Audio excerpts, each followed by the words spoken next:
Our first panel for today, Federal Interest Rate Hikes, is beginning now in the panel room, featuring Talia Nevo-Hacohen, Joe Bornstein, Amy Heller, and Scott Kirby, moderated by Ari Adlerstein. I think that's my cue. Thank you all for coming bright and early this morning. My name is Ari Adlerstein, and I will be moderating the panel today, or shall I say attempting to. Hard to get a word in edgewise when Amy's here. Ari, you've been practicing that. I have been practicing that line. You got that right. I worked on that all through the night. You had to read it. Jared, stop laughing. As a quick introduction, I co-head the healthcare group at Meridian. I started the healthcare team straight out of law school just over 12 years ago, and I'm proud of our team's growth, having reached over $20 billion in deals closed, only 95% of which are currently in default. Not too shabby. Bad joke. My team is active in raising debt and equity as well as investment sales. I'm grateful to my fellow panelists and to all of you who have joined us this morning. Thank you for skipping golf and taking the time to chat with us instead. Do you all remember when Oprah gave away a free car to everyone in the audience? I decided this morning, as a special gift to all of you, you will all receive a special focus facility. I have no idea what you're going to do with it, but I'm sure someone up here will help you finance it. I'd like to think I know a thing or two about getting deals closed, but we can all agree that we live in strange times. Although I run Meridian's healthcare group, I am part of a firm that is very active in commercial real estate. Many of my colleagues have been working through a tough market for quite some time now. My team has thankfully remained busy, but we have certainly felt the effects as financing has become more challenging, which directly correlates to a more difficult investment sales market. There is no one better to help us navigate this complex time than the esteemed panelists here with us today. Let's start with some introductions. Talia? I'm Talia Nevo-Hacohen. I'm the Chief Investment Officer of Sabra Healthcare REIT. I've been at the company since it began almost 13 years ago. We're about $5.5 billion in total capitalization and invest in skilled nursing facilities, senior housing across the spectrum of care, as well as behavioral health. We have continued to look to grow our skilled nursing facility portfolio. During the recent period, we still think and have always thought that skilled nursing has tremendous value, both as infrastructure in this country as well as economic value. Joe Bornstein, Greystone Monticello. I manage Greystone Monticello's Bridge Healthcare lending platform. We have a $6.5 billion exposure currently to seniors, skilled nursing, as well as affordable housing. Hi, I'm Amy Heller. I am the President and Chief Lending Officer of the Healthcare Lending Group at Forbright Bank. I established the group initially 10 years ago. We currently have a portfolio of skilled, seniors, and behavioral working capital and real estate loans, totaling over $1.25 billion. We've originated well over $2 billion since inception, and we do AR financing, working capital, real estate loans, and have a HUD lending platform. Very happy to be here. Thank you, Ari, for having us. Great. My name is Scott Kirby. After spending time in the accounting and finance industry, I earned my MBA and jumped right into healthcare in 2007. Spent time with the Ensign Group, Plum Healthcare, great operators where I cut my teeth, and then started my own company in 2016. Where we currently have 15, primarily nursing homes throughout Southern and Central California. We also have an assisted living in Utah. It's our redheaded stepchild, but it's good. We love it. So. All right, so we're going to start with questions. I'm going to direct them at the panelists, but everyone should feel free to chime in. So Talia, we'll start with you. Cap rates for other property types have widened as a result of the changes in interest rates. Are you seeing that happen in skilled nursing?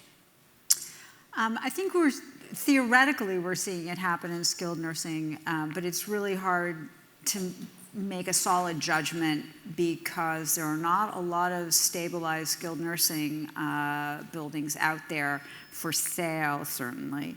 So it's a hard judgment to really make with real evidence.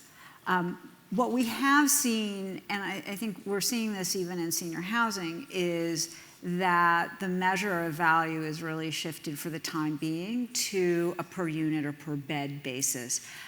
Because everyone has operators certainly and buyers have a sense of what value should be on a per unit and per bed basis, and basically can create a timeline and a discounted cash flow to see if they can get there from what is the current P&L versus the forecasted P&L. So I think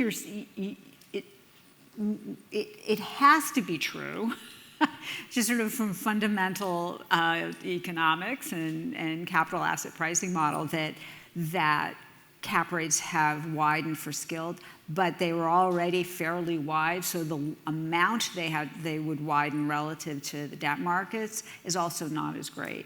And frankly, the debt markets that most skilled nursing operators access, and therefore the businesses access, is HUD, which is probably the cheapest or virtually the cheapest fixed rate financing anywhere in the system in this country. So those two things kind of create or suggest that the amount of expansion on cap rates is probably may not be as large as it is in, say, industrial apartments and senior housing.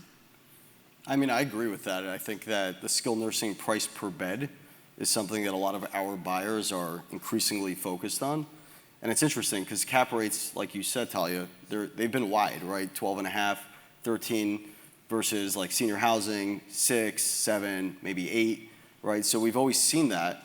I just think fundamentally today, people are less worried about, we'll still underwrite to 12.5, 13 cap. Our appraisers, our lenders are still using that. HUD is still using that. We're just not going to pay as much for the upside today, right? And the interesting thing is the dynamics between the buyers that have third-party ancillary services, how they'll evaluate an acquisition versus just the usual guy who just wants to go make money off of the nursing home.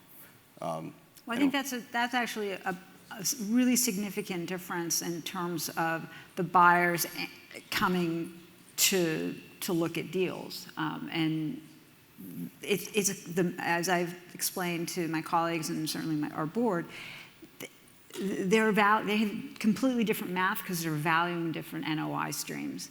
And so by definition, it's a different value. But as you as an investor on the PropCo side, right, you don't necessarily see that value, right? We cannot access right. that value. There is no way for us to access that value that will pass muster with the IRS. Right. Anyone else? Okay. Amy, I'm picking on you. You always do. Yes. True. Amy's my therapist, by the way. The Wall Street Journal reported this past weekend that the Biden administration is advancing a proposal for a first-ever national staffing rule requiring minimum hours per patient per day. If lenders now feel like they're able to sensitize interest rates to factor in for potential rate increases, how are they factoring in shifts in staffing? Are they underwriting reductions for less future agency usage? Meridian is, FYI. How are they sensitizing for the future of a staffing mandate without any certainty or insight as to what might be contained within the initial rule? Well, you did say we finally figured out how to sensitize for interest rates, and I think we have. I think we generally know how high we think they're going to go, and we stress that a bit, but certainly the staffing mandate is our current stress. We have been trying to stress portfolios before the announcement came out this week, or this weekend. We have been stressing it to our worst case 4.1, and then trying to triangulate whether or not we thought that therapists would be included and other sorts of provider types would be included in that. Now we have some guidance as to what we think might happen based upon the initial rule, and we're really trying to stress the operations. Certainly we take into account potential reductions in staffing, but and agency, but there's a lot that goes into that, and it's difficult to underwrite with precision. But what is most important to me, and has always been most important to me, is underwriting the operators. And you know that good operators, the right people, will do well no matter what, and making sure that you lend to the right people is critically the most important piece. Yeah, and we've seen that with deals presented, right? We show the group up here a lot of different deals, and usually comes down to who's our operator, who's our borrower. Less focus on, well, we can't predict everything. We can't predict interest rates. We can't predict staffing mandates, but we can try. Mm-hmm. But who's our operator? If there's somebody good that we like, and they say that they believe in this, we'll get on board. Joe, do you find that? I do think it's going to impact valuations over time if we can't figure out funding and a staffing need, but I still haven't figured out, and maybe Scott has, but how's it going to happen? How are you going to staff? Where are you going to find these people? That's a great question. We really don't know. We really don't. We're waiting for the buses of staff to come to us. We're fighting. Yeah. Do you have a staffing tree like my money tree? We do. We're planting. We're hoping that they produce soon. When you say busing, it reminds me of Texas, like they're sending buses. Yeah. But anyway. But okay. they're sending them out. Yeah. not in. Exactly. I think, Scott, though, is a fair reflection of what most operators would be saying today. And I just don't know if the staff is there across the nation to actually satisfy that minimum requirement. And if you look at just the history of the regulatory environment for the nursing home industry, and you look at times where the government maybe stepped too quickly, you look probably no clearer than the Balanced Budget Act. And you see when they converted from a cost plus to RUGs, how quickly they did it without much thought, without much reconciliation with the industry to understand the impact, how the negative consequences took hold. Contrast that to PDPM, and you look at the years spent really understanding what effect that would have on the industry, and you see the success that was actually forged in converting to something where there was really thought, process, and methodology. So do you choose to ignore it now? So I send you a new deal, and you're worried about staffing mandates. What do you do? I know if I tried to ignore it, you wouldn't let me, right? Unless it just means you're getting a better quote out of it. But I think the way we look at it is the way we've always looked at it, and we do come down to units of direct care hours per patient day. We're benchmarking, operators to the local state they're in, the local markets they're in, nationwide, understanding where it is that they're actually providing the right amount of hours of care. Ideally, it's coming from actual full FTEs, and they've cut back on the agency. So really, it's the quality of the care more than it is the hours of the care to complement that. So for as many hours as you put in, if you're still relying heavily on agency, you're just never going to get to the same quality of actual care as you're going to get when it's really your own true FTEs and it's your own team managing that level of care.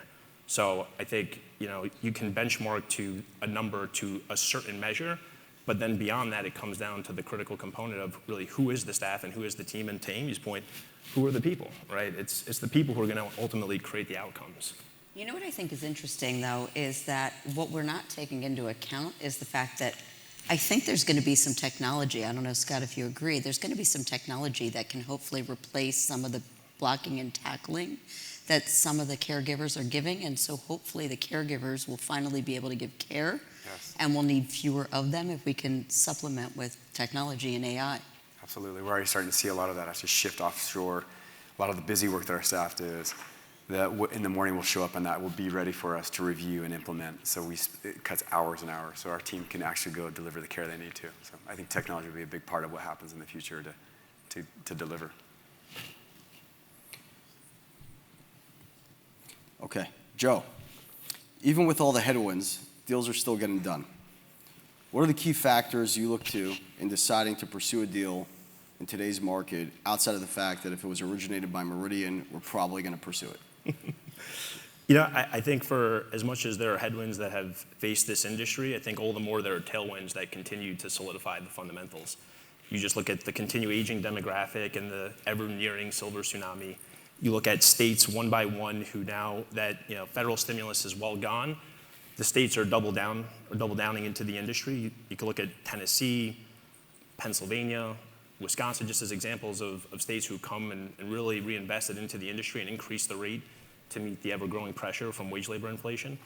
On the staffing side, you're seeing now it's becoming much more micro rather than a national story. I think depending on the state, depending on the particular region, depending on the operator, I think folks are having better success now at managing through agency, finally getting people back to work and getting folks to actually show up to the facility and cut back on agency.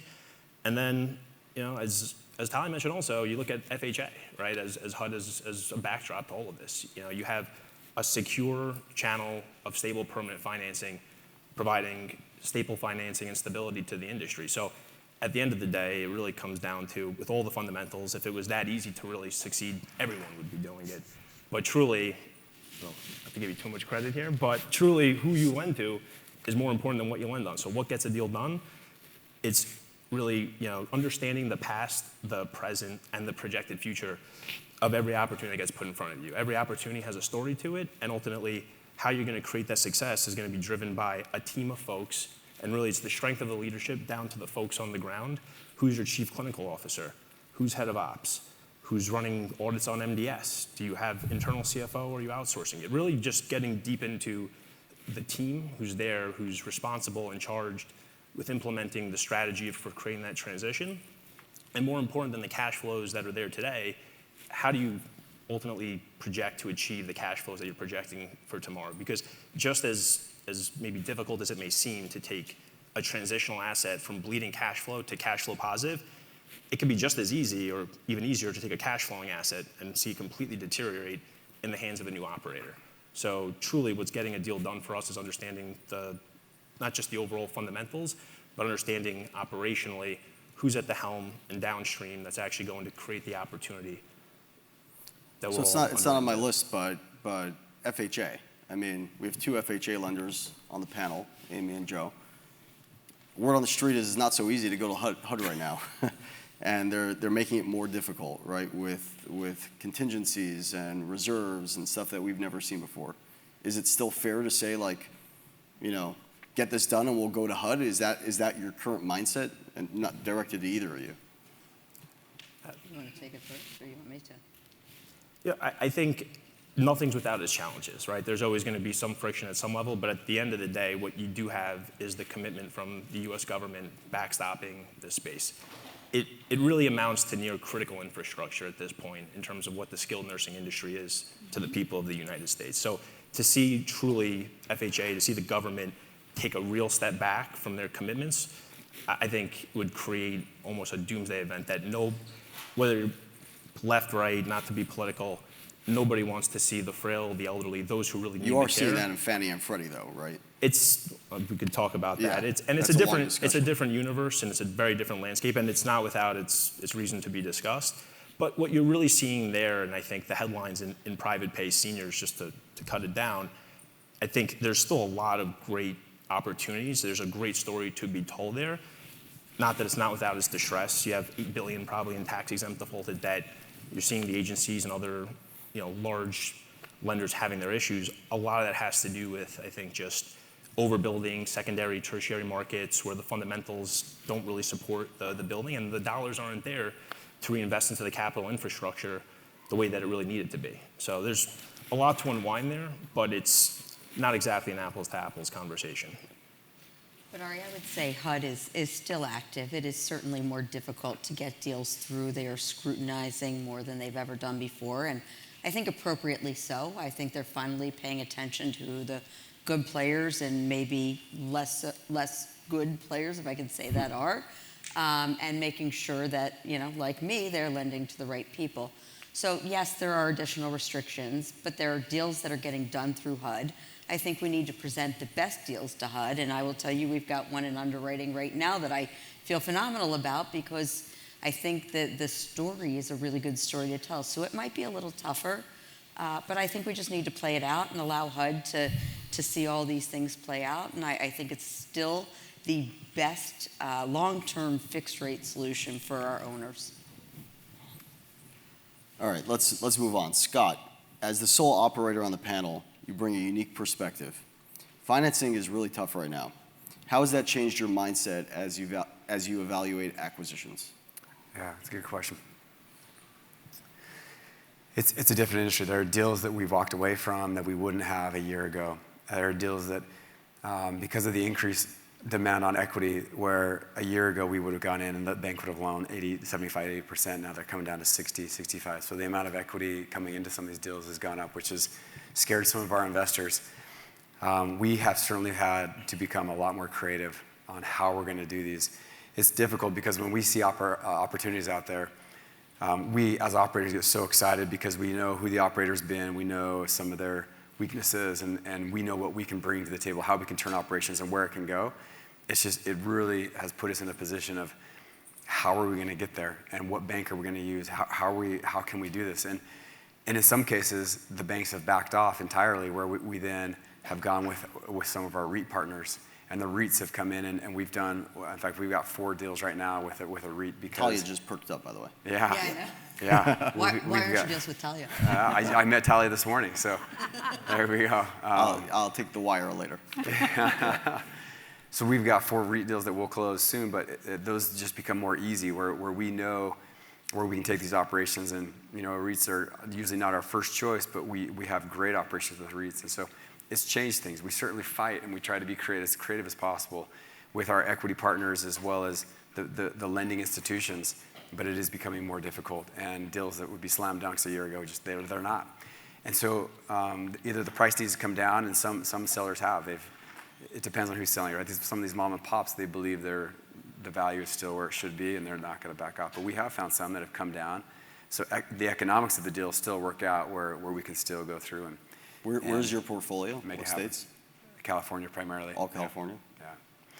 So, but with REITs, it's moving fast. So some of these opportunities are so good in the eyes of an operator, where we know where we can take these operations.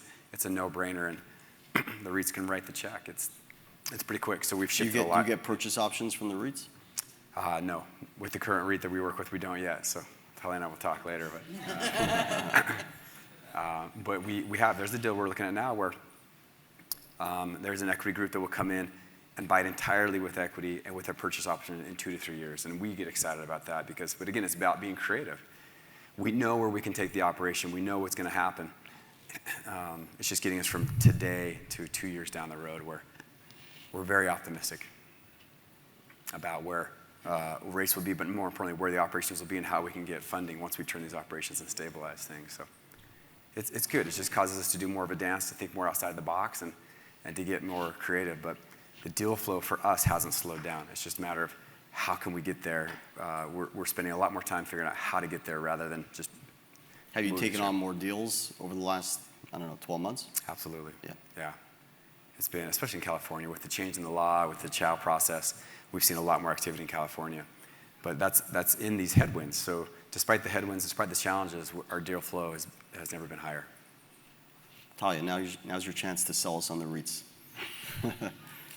Well, look, I think REITs provide certainly a much faster execution on any kind of financing than HUD, right? Because one thing we haven't talked about in all the discussion around FHA is how long does it take?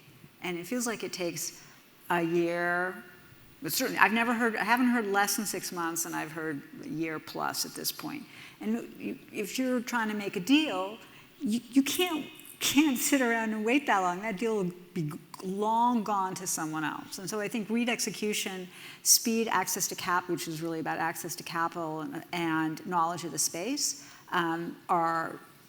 make them incredibly well suited to participating in the skilled space, whether as lenders or real estate investors. We've tended to be almost exclusively real estate investors and therefore landlords, which means other than working capital, and a security deposit, that's the cash outlay for an operator coming in to create value.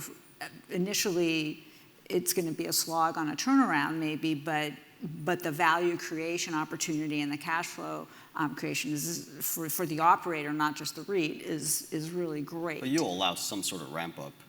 Yeah. We'll do a ramp up. We've done working capital loans in certain cases. Just to get through that transition.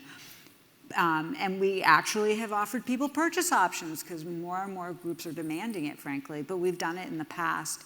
Frankly, we haven't found many who execute on it, because executing a purchase option means raising a lot of capital. But not always though, right? If you're in the money on your purchase option, we know some people that will give you 100% loan to cost. So I've done that. Joe's done that. Yeah. But I do want to actually, just for a moment, there was a comment about the time it takes to get to HUD. Both Joe and I do bridge to HUD. Who does it better? And so, what was that? I said, who does it better? No, I'm kidding. so how long? But I think both of us, right, we can underwrite in, 45-ish days to do 60, depending on third parties. And I imagine you're faster. But we can both do, bridge loans, season them, get them to HUD. So even though HUD and their process is lengthy, although they have a very short queue right now, given what's going on in the economic environment, we can both balance sheet them and hold them until we get to a HUD execution. And how long are you holding loans? Because I've seen groups that have been trapped in the bridge to HUD, and their loan matured, and it's still not through HUD. The bridge to HUD matured, and they're not through HUD for whatever reason. So, I mean, we set our initial terms typically at, 2 to 3 years with some extension options if necessary, but obviously, if we've got relationships and owners and operators who we can see a trajectory, we're of course going to extend that loan until we can get to HUD. And I do think it makes a difference on, kidding aside, we have two fantastic HUD underwriters up here on stage, but it does make a difference in who you go with, right? There are certain HUD underwriters that are more aggressive and can get your deals in quicker than others. So, but to your point, yes, it's never going to be less than 6 months, which is why HUD is just a terrible acquisition tool. Right, and if the goal is to have that 30 to 40 year fully amortizing fixed rate debt, that's the HUD piece, right? That's the glory, because then you basically can spend your life running your property and never worry about what your cost. Right, right. So, I mean, what you do is a tremendous service to get the bridge to HUD, but aren't you usually doing floating rate? Yes. But hopefully temporary. Hopefully, right. That's the piece. That's like the window you have to get through. That to me is the challenge on all fronts. I mean, I think the underwriting front's the most challenging piece probably on doing floating rate today. Although I'd say the temporary nature of the rates today are the better part. So it's a good segue to our next question, which is, Amy, are people actually still pursuing HUD today? I mean, rates, the last I checked, without MIP are just over 6%. And, I don't know, it feels like a year and a half ago that we were locking in deals at sub 3, even in the low 2s. So is HUD the game in town still? Are there other options? What are you finding? Well, obviously, Talia is an option. But, outside of that, listen, people are still doing long-term fixed-rate financing with HUD. Deals can be structured in such a way that, you can set them up with prepayment penalties that will be beneficial and allow you to refinance when the interest rates come down. So we're just structuring our transactions to make sure they're optimal for one, an exit now, which is still guaranteeing a lower cost of capital than I can provide, and then two, setting them up for later stage refinancing when interest rates do in fact come down. How would you structure that? Sorry. How would you structure that? So there are different ways that you can structure the prepayment penalties so that you don't pay massive breakup fees, and we're happy to work with you on that if that's something you want to pursue. I would bring in the head of my HUD group, John Camps. There's an extra charge for asking in the middle of the session. Actually, Kidding. I came in for that question. I just lowered his rate for asking it. Scott, you still looking at HUD? We are. It's where every operator wants to get. It really is. So despite the rates, that's where we want to go. We got 2 bridge loans we're looking at right now, bridge to HUD loans, and that's where every operator wants to get. But do you rate lock today? So I was actually just going through this morning. We shopped the deal. We had, it was a rarity, but we had like 6 term sheets, right? Which like back in the day was every day, and now today like, yay, we got a term sheet, let's close. And so that's just the nature of the market today, right? So we have a bunch of options on this deal, and one of them offered us a 7-year fixed rate deal. It's a very rare thing in skilled nursing, but 7-year fixed rate at attractive, what I would think is attractive, 6.5% fixed rate pricing for 7 years. And then we have a bunch of bridge to HUD and somewhere in the low 300 to 350 over SOFR. And so we were debating it with our client this morning, and I saw the wheels churning, and my wheels started churning. I'm like, I don't know. 6.5 feels pretty attractive right now. I don't know what's going to be in 2 years from now. I don't want this guy calling me in 2 years and saying, I'm locked in because it's not flexible prepay, this option. And I'm locked in. It's like Fannie and Freddie, right? I'm locked in, yield maintenance, and now rates are down to 3%. What did you do to me, Ari? So I don't know the answer, right? And I think people probably have their different preferences, like let's just go to bed, put it to bed, and be done with it. But the general consensus, and I don't pretend to be the smart Goldman Sachs analyst, but the general consensus is that rates are eventually going to come down in the next 24 months. So do you rate lock today? Or do you try to hold on to that bridge if you have cheap bridge money available? For us, I mean, specifically, if that was today, I would lock it today. I would take that risk, but that's just me. But every deal's different. It really is. What's the turn? Who are our partners? What are we expecting with staffing in this particular area? And but something like that, if it was a deal I was looking at, I would lock it today, if it was me. Yeah. Well, it also depends on the hold period, which you may think of yourself in that operating that facility forever, Right. but your capital partners may have a different view. Yep. And frankly, you could probably hedge that treasury risk, the yield maintenance, pretty comfortably right now. So, I mean, I can tell you that there are very few healthcare REITs that could lend at a 6.5 today. Right. So it's very well priced. So I'm a operator of nursing homes, and I come to you and I say I need you to buy this and triple net lease it to me. What are you pricing things at today? A range. I'm not holding it anything. 9+. 9+. Right, and that's up, right? Yeah, I think the last time we did we were doing things in the 8.5-ish zone. And can you actually make a deal work at 9 today? Your cost of capital is that cheap? It's hard, probably 9.25, 9.5. Yeah, I'm hearing from some of your competitors, right, where they're above 10. Yeah, and they're on not certain shy deals. about I it. mean, it depends on depends on quality and location, all that. Right. Yeah, the most aggressive we would be is more like 9.25, 9.5, right in that zone. So I said 9+, Right. as opposed to people were doing deals in the mid-7s at some point. Yeah, the good ARC days back in the day. Yep, they're no longer in business anyway. All right, Talia. Yes. We read about the declining supply of skilled nursing facilities in the press. At the same time, we read about the aging of America, which suggests that there's an opportunity to develop new skilled nursing facilities. What will it take to get capital sources to invest in building new facilities? And just to add on to that, we don't see a lot of new construction in nursing homes, right? We basically see none. Like the one example, that everyone loves to talk about is Main Street, and they didn't last very long. So why is that, and what are we going to do about it? Oh, That sums it up, basically. Exactly. I have not yet figured out what the magic bullet is to get that done, because it's so obvious as a need from every perspective, including just how you want to put AI and technology in a 1960s building. It may not be that easy if you can't even get the Wi-Fi to work because you've got concrete block walls. I mean, the level, the place we're starting from in terms of the need for new buildings is just enormous, right? So the opportunity is, first of all, it's very hard.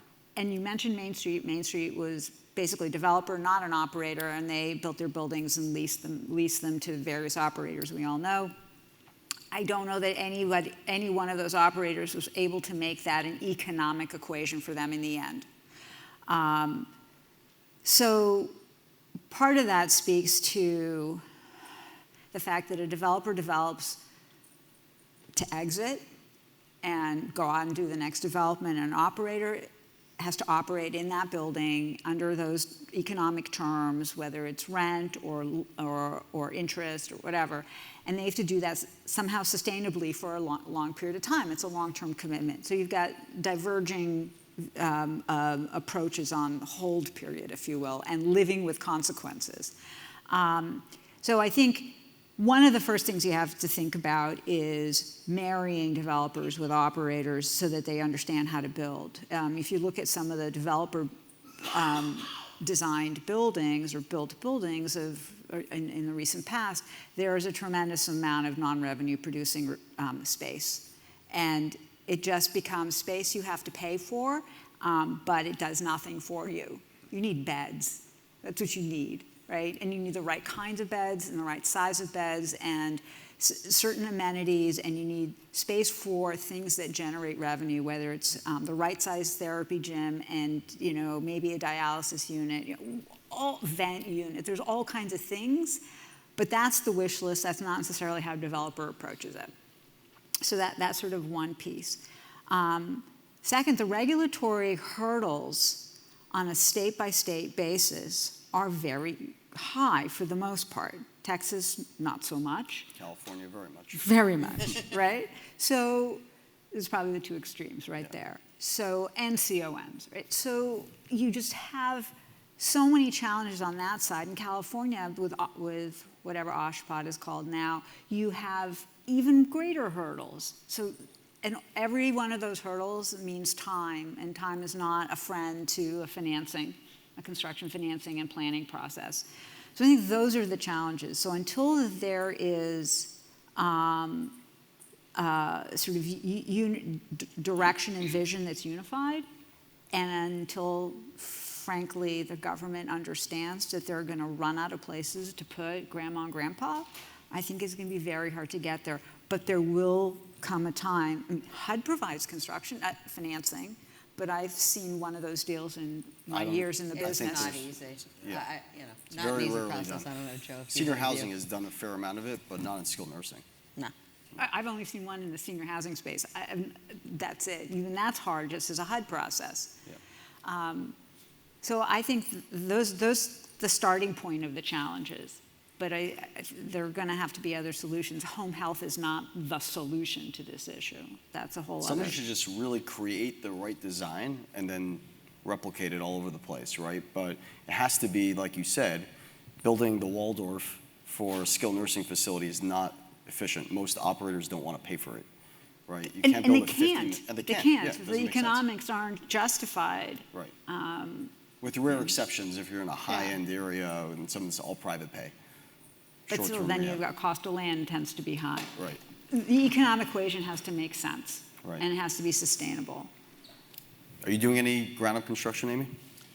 I'm really not right now. We had done some senior stuff, as you know, sort of early in the pandemic. But ground up is time-consuming. As Talia said, it's difficult. There's a lot of execution risk, and the economics just don't seem to And be Jared there. doesn't want to deal with it. That's what Pretty I think. much. I'll say particular to the skilled nursing industry, I think the states, and some already do a better job than others in aligning reimbursement to CapEx. I think you have a lot of buildings where the bones are solid, but really would benefit from however many dollars in refurbishment. And I think where a state can be creative in thinking about how they structure the reimbursement, giving folks some extended amortization and reimbursement of the dollar spent in to then go into the rate. So effectively, for every dollar you put in, if you can get back $1.50, $2 back, it's a great investment for Michigan, Georgia, what are some? Exactly, Yeah. Alabama. Alabama. Yep. But Joe, one of the things, right, that can be done in certain states, and shameless plug here, I think CPACE could be an option. It is not an option with a HUD exit right now. We do have a CPACE group at Forbright that I'm not particularly closely involved in, but we do But Amy have will one. make fees, so please use her.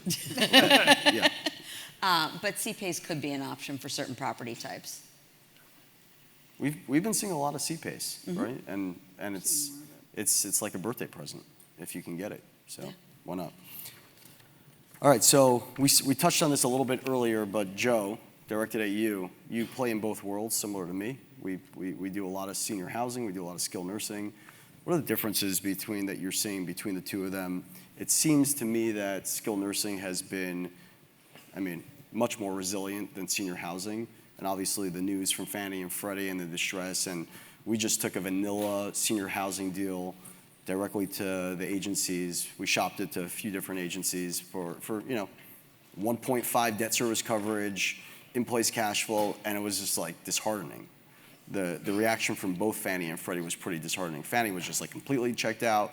Freddie was like somewhat interested, but still like we could just do much better with one of our banks and have flexible prepay. So I see it. And what do you think is driving that? And do you think that's still the case?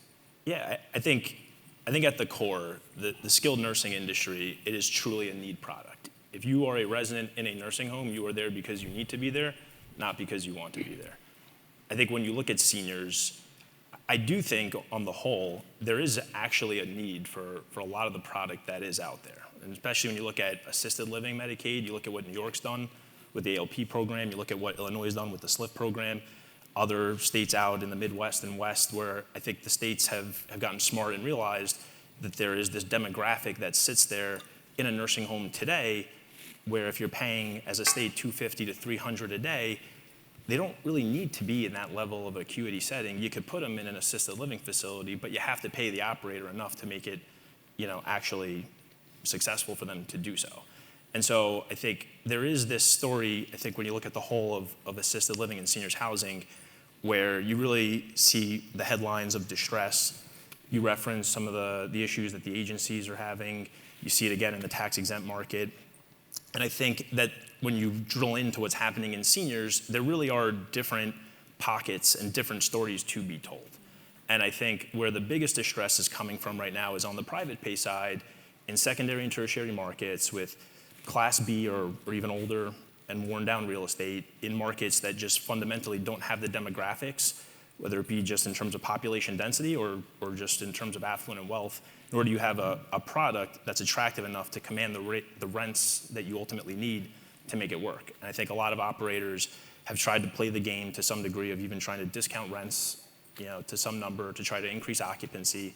And the issue is, especially when you're looking at, the overall structure, and Talia hit a great point earlier, I think you need to have true alignment between whether it be the operators, the builders, owners, where you really understand that, to operate this, you have to be focused not just at the top line, but at the bottom line. And a lot of issues we see it with third-party managers who ultimately, are still getting mostly incentivized by top-line revenue growth. So for them to discount rents 15, 20%, knowing that even at 85% occupancy, if they could even get there, you're still gonna have an NOI problem because you're just not charging enough to offset the cost of labor. That part of the sector is where you're just seeing a lot of pain and a lot of distress. And you're also seeing it more acutely in the tax-exempt market where it's really just leverage. I think where builders and developers have built something to a cost that far exceeds any real reasonable cash flow that could support that basis, you really need a reset in terms of basis to where a lot of these assets are currently financed. The developers built it because they took their developer fee and then they're gone, right? And so they don't care. Because they financed 110% of it with muni bonds, because they also had to put up the whole interest rate, full interest reserve up front, which is all borrowed. So do any of those deals end up working? I mean, they can only work in a time of incredible robust growth so that you can outgrow your loan. The only ones I know that have been successful, like the non-for-profits have. Wait, we did a tax-exempt deal? Oh, shoot. No, I take no responsibility for that. What deal are you talking about? We'll have to talk later. So, no, but in general, not-for-profits use tax-exempt bonds to get financed a fair amount, right? And how many bankruptcies of those have we seen? A lot. A lot. Just not my world, but we see a lot of them. We just see them, and you see them go through multiple bankruptcies. It's astonishing that they could raise the capital to begin with. But I agree with everything you said. It sort of baffles me that. It's interesting. It's an outlier in that you have a market cap when you look at the muni bond sector of $4 trillion. And in that market cap, you have 40 billion of these oddly esoteric muni bonds that are backed by these seniors assets that have no attachment actually to municipal credit, but purely because it's tax-exempt debt, these bond funds just jump in because it's yield. And so whenever you talk to someone, whether it be an operator, a investor, a lender, a borrower, whoever it is, and whenever the conversations just start around economics, you just know you're going into disaster. You really need to be doing this for the right reasons, and you really need to be in this to understand at the end of the day, there are real people, there's a real life and a real person that you're ultimately caring for and you're providing for. And when you look at it, why, you ask, is the capital there? It's for that reason. It's economics. You look at what a tax-exempt bond investor makes for investing in these credits, and if they're getting 200 basis points wider of what they can get in muni credit, sure, I'll take 1% of my portfolio and allocate it into that, and if it works, it works. If it doesn't, No one it's notices. a rounding error. Yeah. Exactly. Yeah. Right? And Yeah. so I will say that for that point, there is a part of this sector that is really starved for really good quality assets. And we are seeing certain owners and operators who are coming to the later stages of their own plan and asking, what is going to be my exit event? And am I going to sell? Am I going to continue to own this for generations to come, HUD financing? Or do I maybe consider actually selling my assets to one of these mission-based non-for-profits at a reasonable price, get tax-exempt bond financing, which, to your point, right, what is a cap rate really today? But where you know that you're getting probably 200 basis points tighter of cost relative to any other financing source, inherently, someone will likely pay more for it, right? And then you take that with a long-term contract to manage. It's not a terrible crossroad of exiting financing and some bit of altruism to put a real mission-based non-for-profit into one of these facilities in an industry that's just really starving for good quality assets. So we are seeing a bit of that as another quasi-financing mechanism to double back. But truly, I think in seniors, for as much as the headlines continue to put a lot of negative light on it, there's a lot of great opportunities still. And I think you talked about managers, third-party managers, and I would say, in my experience, that has probably been the number one issue in senior housing, right? Because in skilled nursing, an operator goes in, he believes in it, his money is where his mouth is, his guarantee is something. He's got real skin in the game and his reputation. And I've found, unfortunately, that there's just a lot of third-party managers in senior housing that they get away with it. They take on 20 assets, they fail on 5, but they do okay on 15, and that's fine because they're still collecting their 5% management fee, and they're fine with that. And then they grow and they grow and they grow, and I'm scratching my head. Who the hell would give this guy another 5 assets? Did you see what they did to the last 5? And we continue to see that, and it's just, that's glaring to me. The delta, yep. But let's not take away, there are some very, very good ones, managers, correct. So I want to be clear. Yeah, I don't mean that. It's a generalization for sure, Yes. and there are a couple that we really like, but that's just the overarching theme. But the kernel of what you just said is really that if you're an operator who's a tenant in a Sabra building, frankly, the operator, the tenant, is the one bearing the risk, okay? A manager who gets X% off of top line, maybe they have an incentive on the bottom line, they don't have any risk. They have completely de-risked themselves. Their risk is the duration of their contract or getting kicked out on a sale, right? That is their risk. So it's just a very different, apropos to what you said, it's a very different mindset. It's a very different way of running a business. But you're also, in a long-term lease with a REIT, let's say, you're locked. You're in there. You're locked in long-term. And a manager, you could be there for a year, 5 years. You don't know. So you're always sort of juggling and managing your portfolio of management contracts. It's very different. Scott, I think it's my turn to pick on you. Yeah. We've talked a lot about acquisitions and financing, but what about third-party vendors? So inflation is real, obviously. Are you finding disruption in any of your third-party vendors? Have you seen a significant uptick in third-party costs? Any of them just completely go out of business and you show up to work one day and you're missing people? So what has been your experience? Yeah, nothing extreme like that, but we have felt it for sure. The vendors are very good at passing any and every cost they can onto us, from the cost of fuel to whatever in China, some mine went down, so it's passed on to us. They're very good at that. They don't hesitate to pass it on to us. So we've seen an increase in our costs for sure. From groceries, I mean, our PPDs, we've had to shift because of the cost of just food in general. It's very, very evident. Where we see it probably the most is, a good example is I was in a building last week, and one of the best CNAs in the building was telling me how much it costs her to get her kids to school, back to school. She goes to Walmart every year to buy stuff for her kids to go back to school. And through teary eyes, just walked through how much it was this past week to do just the same thing she's been doing for years past. And so what she was getting at is, I need more money, right? You need to pay me more because I can't send my kids back to school for this, not even close to the same rate. So we're seeing it on the labor front more. It impacts us more as operators on the labor front. We have seen in our vendor contracts and an increase, but more importantly, our success hinges on our ability to attract and retain employees. We have to become the best employer out there to survive. And when our best employees can't send their kids back to school, or they struggle to, it hits us. And we've got to make adjustments to keep them employed, keep them happy, and more importantly, just keep our residents and our patients well cared for. So we feel it there. Inflation is real, and it hurts. It's hurting us. We now have to help her, and we will, of course, but we definitely feel it. When you have 15 assets and you're helping all your employees, right, it's gonna hurt. But it does. Your example made that very real. Yeah, that's tough. Yeah. We believe that if we can hold on, and we're white knuckling through a lot of this, it will get better. It's going to improve, and by retaining these amazing angels, we call them, right, that we will become the preferred provider in our areas because we're as good as our frontline staff. So if they stay with us and don't jump for another $1 or $2 down the road, we retain them. We'll be that much further ahead down the road, which will save us hundreds of thousands. So it's like an investment. Yep. Yeah. I think that wraps us up. If anyone has any questions from the audience, this is your time. You've already blown it. I think we've already done that.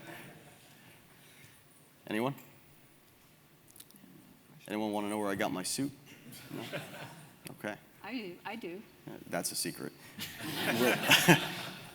If no further questions, I think that wraps it up. Thank you very much, everyone. Thanks for coming. Now we can go to the pool.